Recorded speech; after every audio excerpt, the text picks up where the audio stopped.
Pak Kapolri, selamat pagi. Siap, selamat pagi, Bapak. Ketika ini saya di Tanjung Priok, ada banyak keluhan dari para driver kontainer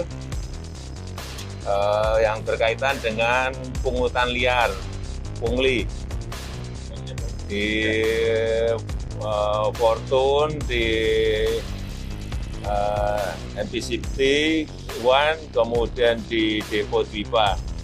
Pertama itu. Siap. Yang kedua juga kalau pas macet itu banyak driver-driver yang dipalak sama preman-preman. Ini keluhan ini tolong bisa diselesaikan. Itu aja, Siap. Pak Polri. Ya. Iring-iringan Pak Polisi mencari orang, mencari apa namanya tuh, yang korupsi gitu, pungutan liar, pungli, iring-iringan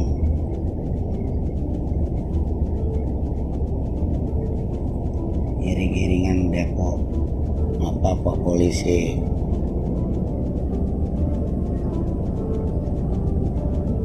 Yang keluar oleh sopir, oleh para pelaku-pelaku ini, kami akan tidak tegas, kami akan kejar sampai manapun. Ya, ini ketegasan disampaikan oleh Pak Kapolda. Tidak ada, sekali lagi, tidak ada uang 1 rupiah pun uang yang boleh keluar, yang dikeluarkan oleh para sopir-sopir kontainer ini, ya, untuk dimakan oleh para pelaku-pelaku pungli ini. Kami akan kejar sampai manapun. Ini sudah merasakan, dan ini sudah semua tempat bentuk pungli apapun di daerah pelabuhan ini, kami akan susuri, tim gabungan akan bergerak. Kami tidak akan segan-segan untuk melakukan penindakan secara represif kepada para pelaku-pelaku ini, karena ini sudah merasakan. Saya sudah katakan tadi, ini adalah penyakit masyarakat.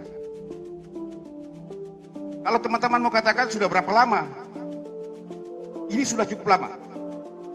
Ya. Kasarnya orang bilang, tidak perlu lagi dimintai, sopir-sopir ini karena sudah jadi budaya sudah langsung membayar. Bahkan dengan gampangnya mereka melihatkan uang 5.000 ditolak sama mereka, tidak akan diangkat kontainer itu. Nanti kalau sudah 20.000 baru diangkat kontainer itu. Ini oleh operator, dan ini terus berjalan mereka. Mereka kumpulkan di dalam satu plastik. Jadi cukup dengan masukkan ke plastik tersebut, kemudian barang diangkat. Sama di pos-pos sudah disiapkan dos-dos. Ya, dus-dus itu. Jadi masuk itu tinggal masuk. Kalau nggak masukkan uang 2.000 atau 5.000, tidak akan boleh. Diputar balik. Ya, ini keluhan oleh sopir kontainer kemarin kepada Presiden. Kami menindaklanjuti semuanya, langsung perintah Kapolri kepada Kapolda. Kapolda juga langsung segera membentuk tim untuk mengungkap. Ini baru saya katakan di permukaan.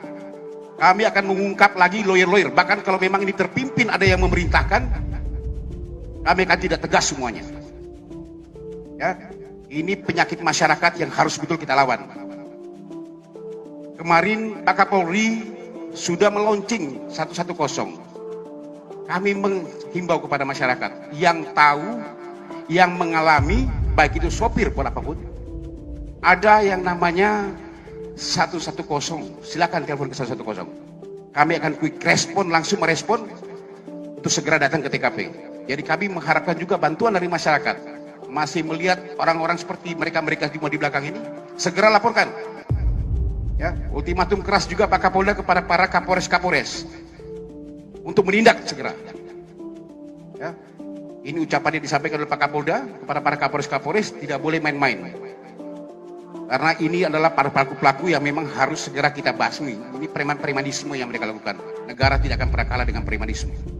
Ini saya akan sampaikan terus kalimat-kalimat seperti itu. Biar tahu semua pelaku-pelakunya, stop di sini. Ini menghambat perekonomian Indonesia.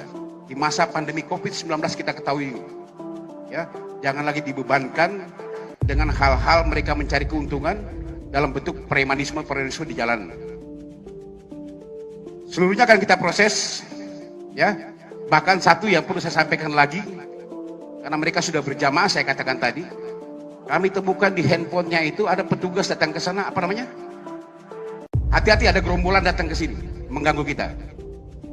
Kami temukan di dalam handphonenya mereka. Jadi dia tahu ada petugas mau ke sana, dikatakan itu gerombolan. Ini pelaku-pelaku semuanya. Makanya kami akan proses betul. Cepatnya kami akan lakukan penindakan kepada yang lain-lain juga termasuk. Stop. Ya, mulai hari ini stop. Hari ini sudah cukup lama mereka. Di sini kami akan kenakan di pasal 368 keseluruhannya. Ancamannya adalah 9 tahun penjara. 368 KUHP ancamannya 9 tahun penjara untuk para pelaku-pelakunya. Ini adalah barang bukti yang kita temukan langsung di TKP. Kemarin di JICT tersebut baru saja mengeluh kepada presiden.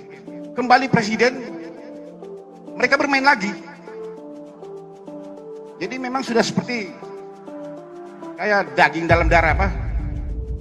Duri dalam darah ini, duri dalam daging ini. Mereka semuanya tidak punya rasa takut. Makanya kami sampaikan stop hari ini. Penyakit masyarakat ini mari sama-sama kita. Saya mengharapkan ada dukungan masyarakat, bantuan masyarakat juga untuk menyampaikan semuanya. Ya. Ini mungkin dari saya teman-teman semuanya, sekali lagi ya. Ini bukan saja berhenti sampai di sini, kami akan terus, tim ini akan bergerak. Kami akan duduk bersama juga, kita cari polisi turun untuk bersama-sama kita memecahkan masalah. Ya. Polisi turun untuk bagaimana kita memecahkan masalah. Sama dengan permasalahan sekarang ini. Ya, kita pecahkan masalah bersama-sama. Kenapa truk-truk itu bisa sampai macet? Ada indikasi mereka berupaya untuk sengaja memacetkan, ya, supaya menggampang mereka menarik mereka semuanya. Ini kan salah satu teknik dari mereka, modus operandinya mereka semuanya. Makanya perlu kita duduk bersama dengan stakeholder terkait, baik itu otoritas dari pelabuhan sendiri atau Pelindo maupun dari perusahaan-perusahaan itu sendiri. Karena kami mengharapkan para pelaku-pelaku ini kita jerat dengan hukuman dan kita rekomendasikan untuk dilakukan pemecatan. Ya, itu harapan kami. Ini efek jera untuk supaya yang lain jangan coba-coba bermain. Apalagi dia status sebagai pegawai di situ. Terima kasih. Assalamualaikum warahmatullahi wabarakatuh. Oke, silakan teman-teman. Ada yang mau ditanyakan silakan.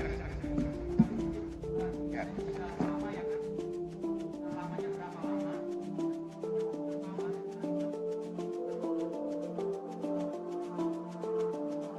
Saya katakan lagi, Mas. Ya, ini sudah cukup lama.